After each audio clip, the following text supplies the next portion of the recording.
నమస్కారం. One TV న్యూస్కి స్వాగతం. హెడ్లైన్ చూద్దాం.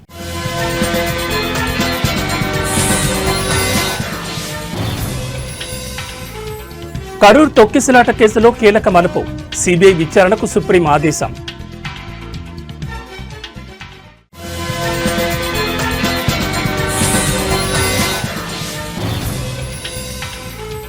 రికార్డు సృష్టించిన బంగారం ధర. తులం పసిడి 1,25,000 మార్కును దాటిన వైనం.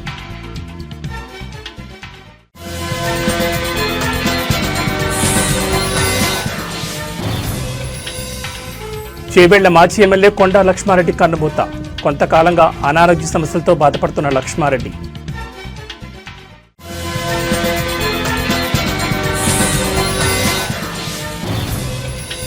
అమరావతిలో సిఆర్డీఏ నూతన కార్యాలయం ప్రారంభం.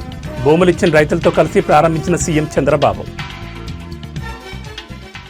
ఇక డీటెయిల్స్ చూస్తే తమిళనాడులోని కరూర్లో 41 మంది మృతికి కారణమైన తొక్కిసలాట ఘటన దర్యాప్తులో సుప్రీంకోర్టు సంచలన నిర్ణయం తీసుకుంది. ఈ కేసు విచారణ బాధ్యతలను సెంట్రల్ బ్యూరో ఆఫ్ ఇన్వెస్టిగేషన్ సిబిఐకి అప్పగిస్తూ కీలక ఆదేశాలు జారీ చేసింది. అంతేకాకుండా సిబిఐ దర్యాప్తును పర్యవేక్షించేందుకు సుప్రీంకోర్టు మాజీ న్యాయమూర్తి జస్టిస్ అజయ్ రస్తోగి నేతృత్వంలో ఒక కమిటీని కూడా నియమించింది. Justice JK Maheshwari, justice NV అంజారియాలతో కూడిన ధర్మాసనం ఈ మేరకు ఉత్తర్వులు ఇచ్చింది. ప్రముఖ నటుడు విజయ్ స్థాపించిన తమిళగ వెట్రి కళగం పార్టీతో పాటు బీజేపీ, తమిళనాడు నేతలు దాఖలు చేసిన పిటిషన్లపై విచారణ జరిపిన న్యాయస్థానం ఈ నిర్ణయాన్ని ప్రకటించింది. అక్టోబర్ 10న ఈ పిటిషన్లపై వాదనలు ముగియగా ధర్మాసనం తీర్పును రిజర్వ్ చేసింది. తమిళనాడు పోలీసుల ఆధ్వర్యంలో జరిగే దర్యాప్తు నిష్పక్షపాతంగా సాగే అవకాశం లేదని టీవీకే పార్టీ తన పిటిషన్లో తీవ్ర ఆందోళన వ్యక్తం చేసింది. కేవలం రాష్ట్ర పోలీసు అధికారులతోనే హైకోర్టు ప్రత్యేక దర్యాప్తు బృందం ఏర్పాటు చేయడాన్ని పిటిషన్లో తప్పుపట్టింది. ఈ దుర్ఘటన వెనుక ఏదైనా కుట్రకోణం ఉండే అవకాశం ఉందని అనుమానం వ్యక్తం చేసింది. ఘటన అనంతరం విజయ్, ఆయన పార్టీ నేతలు పశ్చాత్తాపం చూపలేదని హైకోర్టు చేసిన తీవ్ర వ్యాఖ్యలను కూడా టీవీకే తన పిటిషన్లో ప్రస్తావించింది. కాగా సెప్టెంబర్ 20 జరిగిన ఈ సభకు 10,000 మంది వస్తారని అంచనా వేయగా ఊహించిన దానికంటే 3 రెట్లు అధికంగా దాదాపు 27,000 మంది హాజరయ్యారని పోలీసులు గతంలో తెలిపారు. నటుడు విజయ్ సభా ప్రాంగణానికి 7 గంటలు ఆలస్యంగా చేరుకోవడమే ఈ విషాదానికి ఒక కారణమని వారు పేర్కొన్నారు. ఇప్పుడు సుప్రీంకోర్టు ఆదేశాలతో ఈ కేసు దర్యాప్తు పూర్తిగా సిబిఐ చేతులకు వెళ్లింది.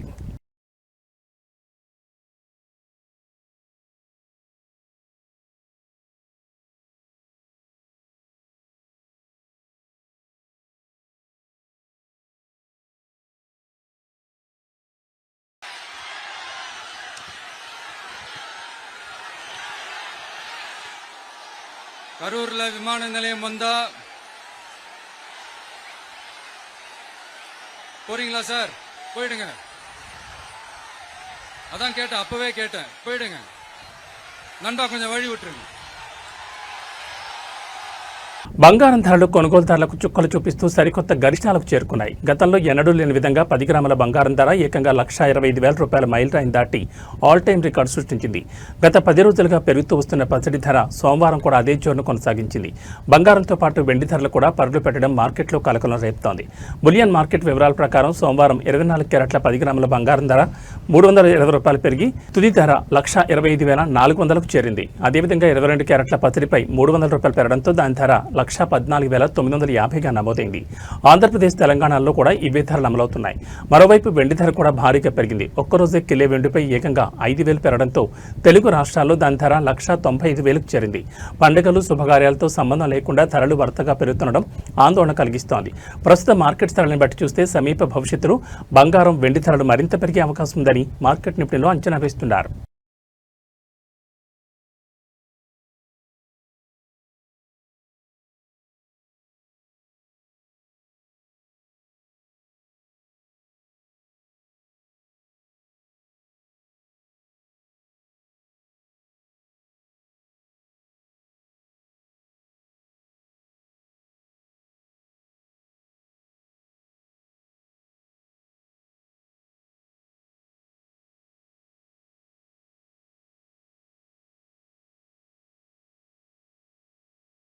ఎన్నికల వేళ ఆర్జేడీ పార్టీ వ్యవస్థాపకులు లాలూ ప్రసాద్ యాదవ్, ఆయన భార్య రబ్రీదేవి, ఆయన కుమారుడు తేజస్వి యాదవ్కు బిగ్ షాక్ తగిలింది. ఐఆర్సీటీ కేసులో లాలూ కుటుంబంపై సీబీఐ ఛార్జ్షీట్ దాఖలు చేసింది. పూరి, రాంచీ హోటల్స్ కాంట్రాక్టుల్లో అక్రమాలకు పాల్పడినట్లు ఆరోపణలు చేసింది. ఇదంతా లాలూ ప్రసాద్ యాదవ్ కేంద్ర మంత్రిగా ఉన్న సమయంలో జరిగిందని పేర్కొంది. 2017లో లాలూ కుటుంబ సభ్యులపై కేసు నమోదు చేసిన సీబీఐ తాజాగా ఛార్జ్షీట్ దాఖలు చేసింది. బీహార్లో 2 దశల్లో మొత్తం 243 అసెంబ్లీ స్థానాలకు పోలింగ్ జరగనుంది. నవంబర్ 22 లోపు ఎన్నికల ప్రక్రియ పూర్తి చేస్తామని సీఈసీ చెప్పింది. నవంబర్ 6, నవంబర్ 11న పోలింగ్ జరగనుంది. నవంబర్ 14న ఓట్ల లెక్కింపు ఉంటుంది. ఈ క్రమంలో లాలూ ఫ్యామిలీపై ఛార్జ్షీట్ దాఖలు చేయడం ఆర్జేడీకి పెద్ద షాక్ అని రాజకీయ విశ్లేషకులు భావిస్తున్నారు.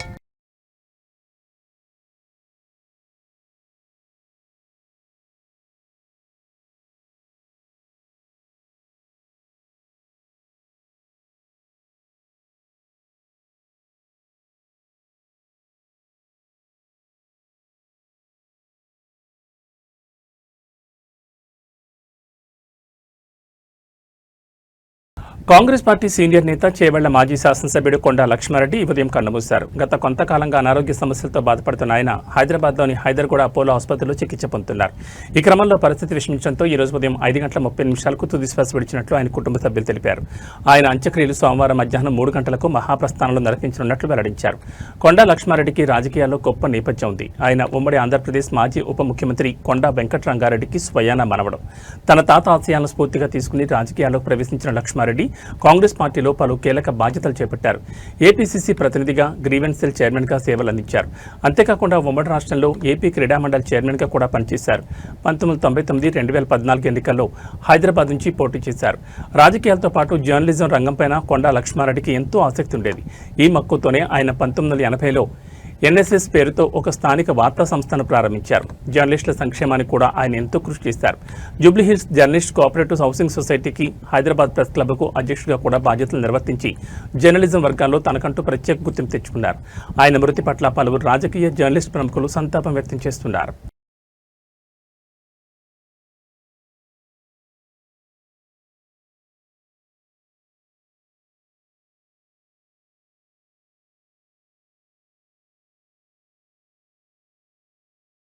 దేశంలోని 4 రాష్ట్రాల్లో ఖాళీగా ఉన్న 5 అసెంబ్లీ నియోజకవర్గాలకు ఉప ఎన్నికల నగారా మోగింది. భారత ఎన్నికల సంఘం ఇవాళ ఈ మేరకు నోటిఫికేషన్లు విడుదల చేసింది. నవంబర్ 11న పోలింగ్ నిర్వహించి నవంబర్ 14న ఓట్ల లెక్కింపు చేపట్టనున్నట్లు స్పష్టం చేసింది. రాజస్థాన్, పంజాబ్, ఒడిశా రాష్ట్రాల్లో ఒక్కో స్థానానికి, జమ్మూ కాశ్మీర్లో 2 స్థానాలకు ఈ ఉప ఎన్నికలు జరగనున్నాయి. రాజస్థాన్లోని అంటా నియోజకవర్గ ఎమ్మెల్యే కన్నర్ లాల్ మీనాపై 20 ఏళ్ల నాటి క్రిమినల్ కేసులో కోర్టు తీర్పు కారణంగా అనర్హత వేటుపడింది. ఈ ఏడాది మే 23న స్పీకర్ వాసుదేవ్ దేవనాని ఆయన సభ్యత్వాన్ని రద్దు చేయడంతో ఆ స్థానం ఖాళీ అయింది. ఇక్కడ అక్టోబర్ 21 నుంచి నామినేషన్ ప్రక్రియ ప్రారంభం కానుంది. ఇక ఒడిశాలోని నువాపడ బీజేడీ ఎమ్మెల్యే రాజేంద్ర ధోలాకియా, పంజాబ్లోని తర్న్ తారన్ ఆప్ ఎమ్మెల్యే కశ్మీర్ సింగ్ సోహాల్ మరణించడంతో ఆ స్థానాలకు ఉప ఎన్నికలు అనివార్యమయ్యాయి. రాజేంద్ర ధోలాకియా సెప్టెంబర్ 8న చెన్నైలో చికిత్స పొందుతూ కన్నుమూశారు. ఈ 2 రాష్ట్రాల్లో నామినేషన్ ప్రక్రియ అక్టోబర్ 20, 21 తేదీల్లో మొదలవుతుంది. వీటితో పాటు జమ్మూ కాశ్మీర్లోని నాగ్రోటా, బుద్గాం అసెంబ్లీ నియోజకవర్గాలు కూడా ఉప ఎన్నికల షెడ్యూల్ను ఈసీఐ ప్రకటించింది. అన్ని నియోజకవర్గాల్లోనూ నామినేషన్ల పరిశీలన, ఉపసంహరణ ప్రక్రియలను అక్టోబర్ చివరి వారం నాటికి పూర్తి చేసి నవంబర్ 11న ఉదయం 7 గంటల నుంచి సాయంత్రం 6 గంటల వరకు పోలింగ్ నిర్వహించనున్నట్లు అధికారులు తెలిపారు.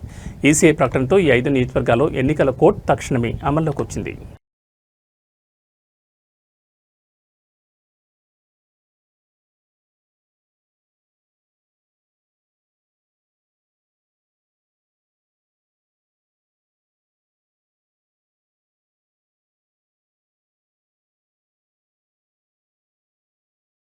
ఏపీ రాజధాని అమరావతి నిర్మాణంలో కీలక ముందడుగు పడింది. రాష్ట్రంలో ప్రభుత్వం మారిన తర్వాత రాజధాని పనులు తిరిగి వేగం పుంజుకున్న నేపథ్యంలో తొలి ప్రభుత్వ భవనంగా రూపుదిద్దుకున్న సిఆర్డీఏ కార్యాలయాన్ని సీఎం చంద్రబాబు ఈ రోజు లాంఛనంగా ప్రారంభించారు. రాజధాని కోసం భూములిచ్చిన రైతులతో కలిసి భవనాన్ని ప్రారంభించడం ఈ కార్యక్రమానికి ప్రత్యేకతను చేకూర్చింది. ఈ రోజు ఉదయం 9:54 వేద పండితుల మంత్రోచ్చారణల మధ్య ఈ కార్యక్రమం వైభవంగా జరిగింది. కార్యాలయానికి విచ్చేసిన ముఖ్యమంత్రికి పండితులు పూర్ణకుంభంతో ఘనస్వాగతం పలికారు. అనంతరం రైతులతో కలిసి రిబ్బన్ కట్ చేసి నూతన భవనాన్ని ఆయన ప్రారంభించారు. ఈ సందర్భంగా సీఎం భవనాన్ని కలిగి తిరిగి నిర్మాణ పనులను పరిశీలించారు. ఆయన వెంట ఉన్న మున్సిపల్ శాఖ మంత్రి నారాయణ భవన నిర్మాణ శైలి, ఇక్కడి సౌకర్యాలను ముఖ్యమంత్రికి వివరించారు. ఈ ప్రాంగణంలో G+7 అంతస్తుల ప్రధాన భవనంతో పాటు మరో 4 ఫ్రీ ఇంజనీర్డ్ భవనాలను కూడా నిర్మించారు. ఇకపై సిఆర్డీఏ, ఏడీసీఎల్ కార్యాలయాలతో పాటు పురపాలక శాఖకు చెందిన అన్ని విభాగాల కార్యకలాపాలు ఇక్కడి నుంచి కొనసాగనున్నాయి. దీనివల్ల పరిపాలనలో సమన్వయం పెరిగి పనులు వేగవంతమవుతాయని ప్రభుత్వం భావిస్తోంది. ప్రారంభోత్సవానికి ముందు సీఎం చంద్రబాబు భూములిచ్చిన రైతులతో కాసేపు ముచ్చటించారు. రాజధాని నిర్మాణానికి రైతులు చేసిన త్యాగం వెలకట్టలేందని ఈ సందర్భంగా ఆయన అన్నట్లు తెలుస్తోంది. अपनी राख से तू उड़ जा अब तलाश में परवाज़ देख परवाने की आसमां भी सर उठाएगा खौफ नहीं है सीने में हर रास्ते को चीरेंगे हम कामयाबी छीनेंगे सब कुछ मिला पसीने से मतलब बड़ा अब जीने में क्यों क्योंकि अपना टाइम आएगा अपना टाइम आएगा अपना टाइम आएगा अपना टाइम आएगा अपना टाइम आएगा अपना टाइम आएगा अपना टाइम आएगा కలియుగ ప్రత్యక్ష దైవం తిరుమల శ్రీ వెంకటేశ్వర స్వామివారిని నిత్యం వేలాది మంది భక్తులు దర్శించుకుంటారు. తిరుమలలో భక్తుల రద్దీ కొనసాగుతోంది. ఈ క్రమంలో ఇవాళ శ్రీవారి దర్శనానికి 12 నుంచి 15 గంటల సమయం పడుతోంది. శ్రీ వెంకటేశ్వర స్వామి సర్వదర్శనం కోసం భక్తులు 29 కంపార్ట్మెంట్లో వేచి ఉన్నారు. క్యూలైన్లోని భక్తులకు శ్రీవారి సేవకుల ద్వారా అన్నప్రసాదం, పాలు, త్రాగునీరు అందిస్తున్నారు. నిన్న శ్రీవారిని 84,424 మంది భక్తులు దర్శించుకున్నారు. 27,872 మంది తాళీనాలు సమర్పించుకున్నారు. శ్రీవారి హుండీ ఆదాయం 4.06 కోట్లు వచ్చిందని టీటీడీ అధికారులు తెలిపారు.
ఉపరితల ఆవర్తన ప్రభావంతో ఆంధ్రప్రదేశ్లోని పలు జిల్లాల్లో మరో 3 రోజుల పాటు వర్షాలు కురిసే అవకాశం ఉందని అమరావతి వాతావరణ కేంద్రం ఒక ప్రకటన విడుదల చేసింది.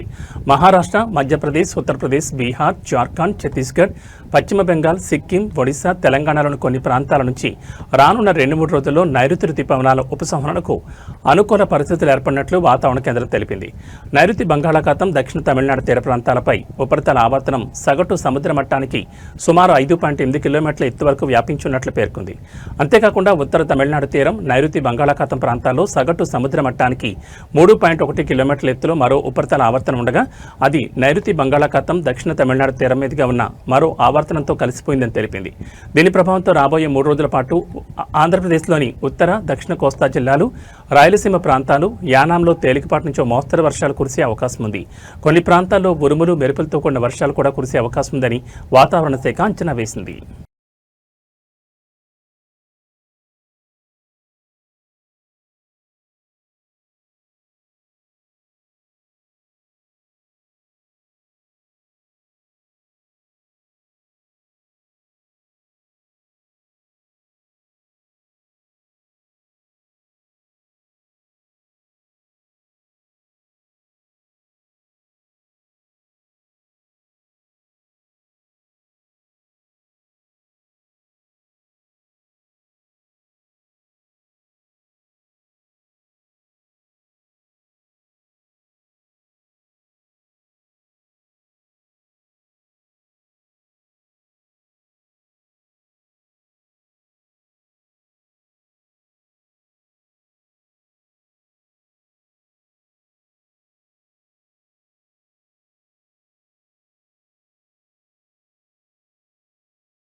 నల్గొండ జిల్లా నాగార్జున సాగర్కు కొనసాగుతున్న వరద ప్రవాహం ప్రాజెక్టు యొక్క పూర్తి స్థాయి నీటి మట్టం 590 అడుగులు కాగా ప్రస్తుతం 590 అడుగులుగా కొనసాగుతోంది.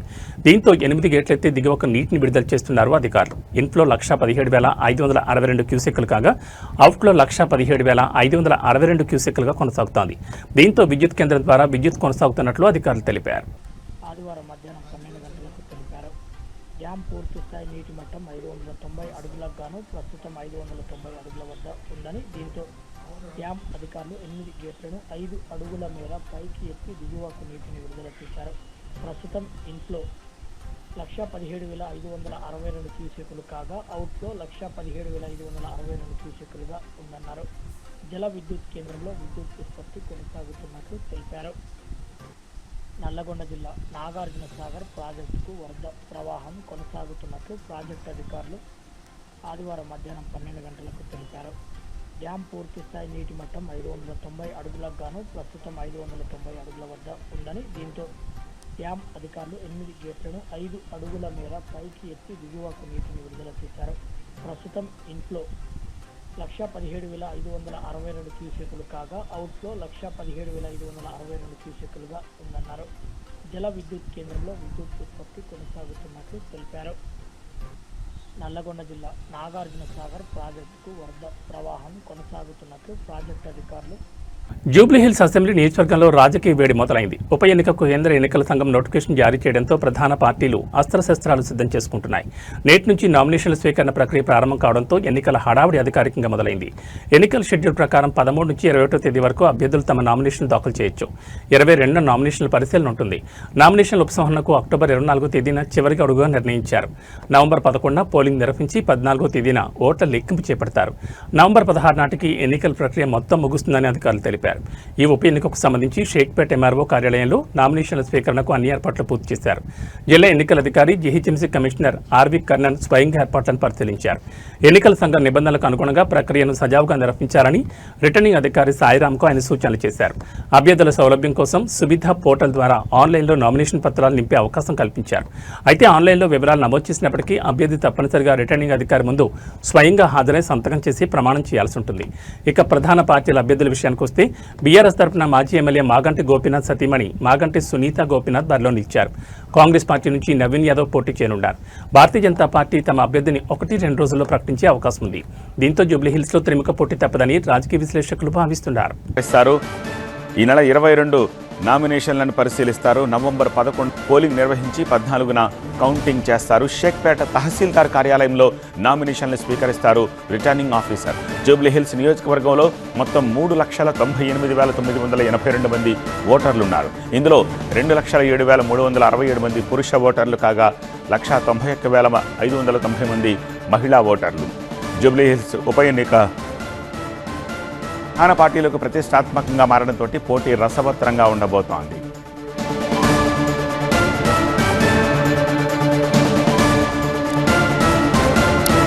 డాక్టర్ బిఆర్ అంబేద్కర్ కోనసీమ జిల్లా ముమ్మిడివరం నియోజకవర్గం ముమ్మిడివరం మండలం లంక టానేలంక గ్రామం వద్ద గోదావరిలో పెను ప్రమాదంలో తుట్టులు తప్పింది. పొలం పనుల కోసం గోదావరి మధ్యలో ఉన్న లంక ప్రాంతానికి వెళ్లి తిరిగి వస్తున్న 10 మంది రైతుల పడవ దిగే క్రమంలో ఈ ప్రమాదం చోటు చేసుకుంది. రైతులు ఒడ్డుకు చేరి పడవ దిగుతుండగా ఒక్కసారిగా నది ఒడ్డు విరిగిపడి పడవపై కూలింది.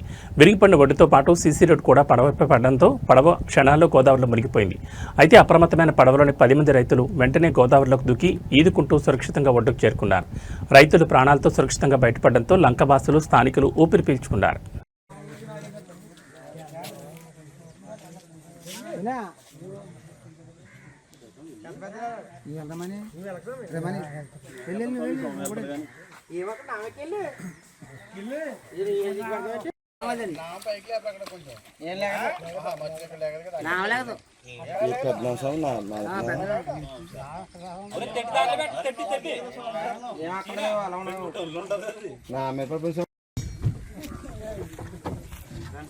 ఎక్కి నువ్వు నా ఎక్కింది కదా ఇద్దరు ఎక్కండి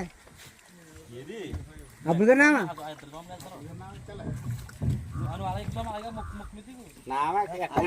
ఎక్కమంటే ఎక్కండి దాని మీద ఎక్కండి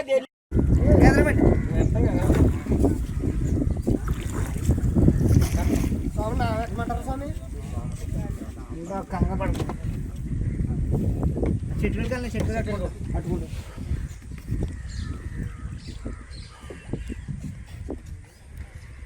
కర్రలతో ఏమన్నా కర్రలు అడిపోతున్నాయి చేతుల్లో కర్రలు కర్రలు రైతులు ఉంటే పర్లేదు కర్ర రైతులు కదా ఇరిగిపోద్ది కింద హిందూపురం నియోజకవర్గ వ్యాప్తంగా అనారోగ్యంతో బాధపడుతూ ఆసుపత్రిలో చికిత్స చేయించుకున్న లబ్ధాలకు ముఖ్యమంత్రి సహాయ నిధి నుంచి ఆర్థిక తోడ్పాటు అందింది. హిందూపురం ఎమ్మెల్యే నందమూరి బాలకృష్ణ ఆదివారం 69 మంది లబ్ధాలకు మొత్తం 45 లక్షల విలువైన చెక్కులను పంపిణీ చేశారు. ఈ సందర్భంగా ఎమ్మెల్యే బాలకృష్ణ మాట్లాడుతూ అనారోగ్య సమస్యలతో ఆసుపత్రిలో చికిత్స చేయించుకున్న వారికి అయిన ఖర్చులో 70% వరకు ప్రభుత్వం సీఎం సహాయ నిధి కింద నిధులు మంజూరు చేసి ఎన్నో కుటుంబాలకు తోడ్పాటునిస్తుందని లబ్ధాలకు వివరించారు.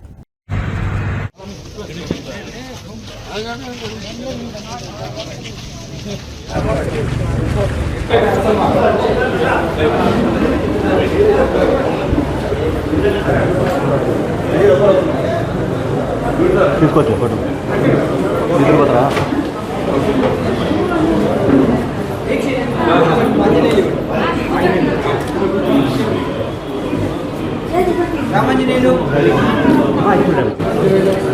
ఓకే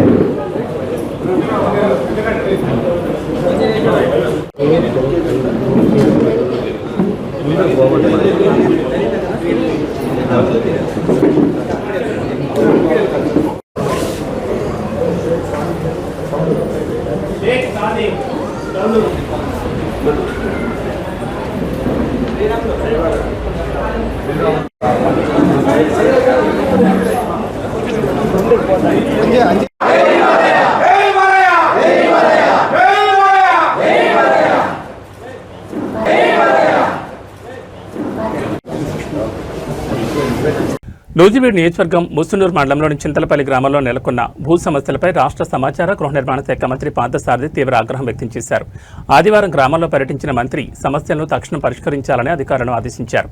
ఈ సందర్భంగా గ్రామ రైతులు తమ భూముల ఆన్లైన్ నమోదు కావడం లేదని మంత్రికి ఫిర్యాదు చేశారు. భూ సమస్యల విషయంలో విలేజ్ రెవెన్యూ ఆఫీసర్ నిర్లక్ష్యంగా వ్యవహరిస్తున్నారని ఆరోపించారు. ఒక రైతు భూమిని ఆన్లైన్ చేస్తానని 20 రోజులు తిప్పించుకుని 10,000 డిమాండ్ చేశారని రైతులు మంత్రికి తెలిపారు. ఒక్కొక్కడు ఎందుకు మళ్ళీ ఎందుకు మరి రేపు ఎలక్షన్స్ వస్తున్నాయి. ఊరంతా కలిపి 1 లక్ష రూపాయలు లేదా 5 లక్షలు ఇవ్వాలంటే మాట్లాడి వాళ్ళు ఎలక్షన్లు పెట్టి ఇప్పుడు పెడితే భాషలు రేపటి ఇంకా ఒక 4 రోజుల లోపల ఇక్కడ ఆన్లైన్ అప్లికేషన్ పెండింగ్ ఉన్నాయంటే నీ మీద యాక్షన్ తీసుకోవాలి. నువ్వు ఇంటింటికి తిరుగుతావో లేకపోతే బోర్డు పెడతావో లేదా టర్మ్ కేపిస్తావో ఆన్లైన్ చేయించుకోవాల్సిన వాళ్ళ అన్ని అప్లికేషన్లు దయచేసి విఆర్ఓ ఆఫీస్లో సబ్మిట్ చేయగలరు. ఓకే, సబ్మిట్ చేసిన తర్వాత మీ బాధ్యత ఎంఆర్ఓ లాగిన్కి పంపించడం. పంపించిన తర్వాత ఎంఆర్ఓ గారి దగ్గర కూర్చోం. ఏమంటే మా ఊరి ఆన్లైన్ ఉన్నాయి, ఒక రైతులు గొడవ చేస్తున్నారని చెప్పేసి చేయించుకో పని. లేకపోతే మా దృష్టికి తీసుకురా. అంతేగాని నువ్వు ఎక్కడో కూర్చుని తప్పించేదానికి దానికి కాదు. నువ్వు ఇక్కడ విఆర్ఓ ఇంకేమున్నాయి విఆర్ఓ సమస్యలు చెప్పారు కానీ అందరూ చేసుకుంటారు కదండి. మీరు చెప్పారు. ఇప్పుడు నేను చెప్పేళ్తున్నాను. మళ్ళీ నేను చెప్పినది ఇవన్నీ మామూలు అంటే మాత్రం నా సంగతి తెలియదు. అందరికీ అయ్యేటట్టు మామూలు ఇవన్నీ ఎట్టగా చెప్తారులే ఎమ్మెల్యేలు మినిస్టర్లు అని చెప్పేసి కనుక ఇది దాటేసావా జాగ్రత్త. నువ్వు రేపు టర్మ్ కేపించు. ఆ నోషనల్ చూసావా, నీ లాగిన్లో 100 ఉన్నాయి, 200 ఉన్నాయి నోషన్. నీకు సంబంధం లేదు, నీకు అప్రూవ్ చేసే అధికారం లేదు. కానీ నీ దగ్గర నుంచి వెళ్తేనే నీ లాగిన్లో నుంచి ఎంఆర్ఓకి, ఎంఆర్ఓ నుంచి సబ్ కలెక్టర్ జాయింట్ కలెక్టర్కి వెళ్తే జాయింట్ కలెక్టర్ క్లియర్ చేస్తుంది. జాయింట్ కలెక్టర్ దగ్గర క్లియర్ చేయించుకునే బాధ్యత నాది. అవే చేయాలి, జాయింట్ కలెక్టర్ చేయాలి. ఒకవేళ లేట్ అయితే నేను మాట్లాడుకుంటా అక్కడ. అంతేగా నువ్వేం పంపించుకోకుండా నేషనల్ టు రెగ్యులర్ చేయొద్దన్నారని నువ్వేదో వీళ్ళందరికీ అమాయకులు చెప్తే కుదరదు.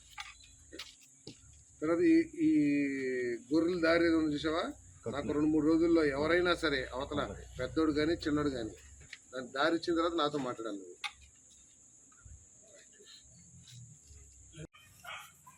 ఎంకరేజ్మెంట్ ఉంటే గొర్రెలకి దారి ఉండాలా అక్కర్లేదా? గొర్రెలు మేయాలా లేకపోతే ఎక్కడ దొరమంటావు?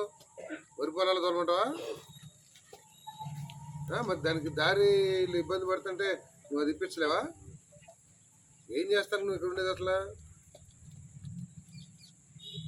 ఇది పద్ధతి కాదు. ఇది పద్దాక వీళ్ళంతా ఎమ్మెల్యే దగ్గరికి వెళ్ళాలనుకుంటారు. మీరు ఎందుకు ఇంకా ఉండేది? మేమే ఉంటాం. మేము మీకంటే ఎక్కువ అందుబాటులో ఉంటాను నేను. ఎప్పుడు చేస్తావు ఇది కొంతమందికి దారి?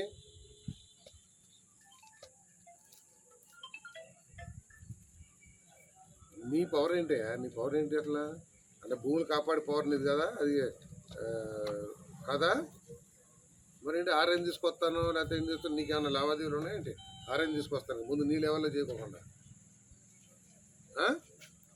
ఒక 4 రోజుల్లో గొర్రెలు పైకి వెళ్ళే మార్గం లేకపోతే నీ మీద యాక్షన్ తీసుకోవాల్సి వస్తుంది. గ్యారంటీ కరెక్ట్గా చెప్పి. తర్వాత భూమి లేదో ఈ చేయాలంటే కదా ఆన్లైన్లో ఎన్ని ఉంటాయి అసలు? ఆన్లైన్ అప్లికేషన్స్ ఉన్నాయి మీ దగ్గర? ఎన్ని ఉన్నాయి అప్లికేషన్స్? ఎన్ని ఉన్నాయి?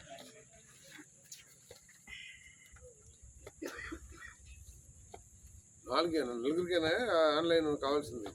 అందరికి ఆన్లైన్ అయిపోయినాయా?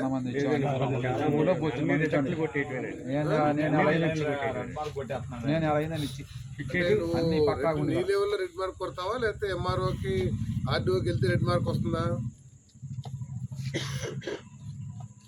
మరి రిజెక్ట్ ఎవరు కొడుతున్నారు?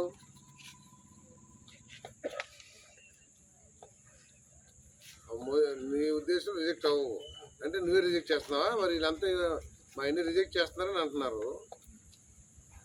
ఏంటి కారణం ఏంటి?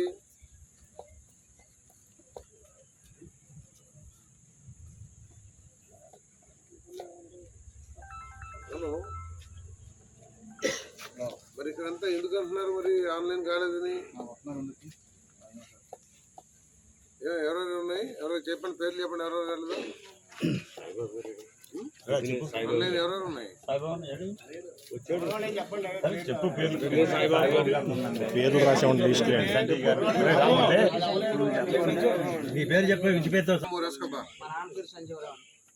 పిల్లి Ramu son of Sanjay Rao. Survey number ఎంత తెలుసా? 222/17. ఇతనికి ఆన్లైన్ ఎందుకు ఎక్కట్లేదు నాకు చెప్పాలి, రేపటికల్లా చెప్పాలి.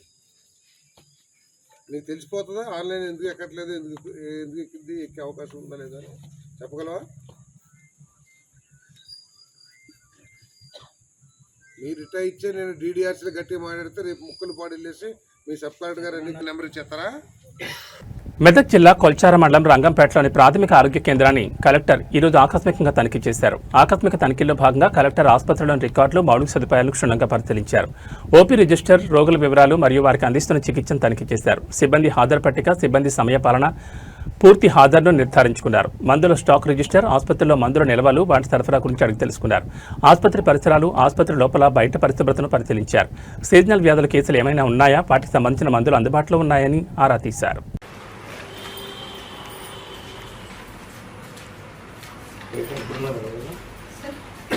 పేషెంట్స్ ఉన్నారా?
ఓన్లీ 2 అయింది.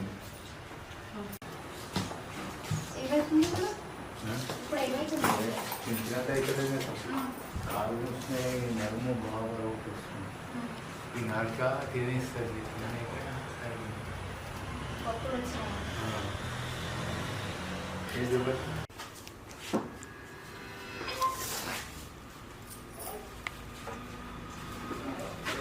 ARV రిజిస్టర్ సార్, ఈరోజు వచ్చినందుకు ఇక్కడ పిక్ చేసి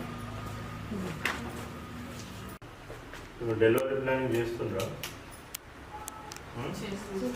ఏదో ఒక పిహెచ్సికో, సిహెచ్సికో లేకపోతే ఎంసీహెచ్కో దానికి ట్యాగ్ చేసి ఉంటారు కదా వాళ్ళని. అవును సార్.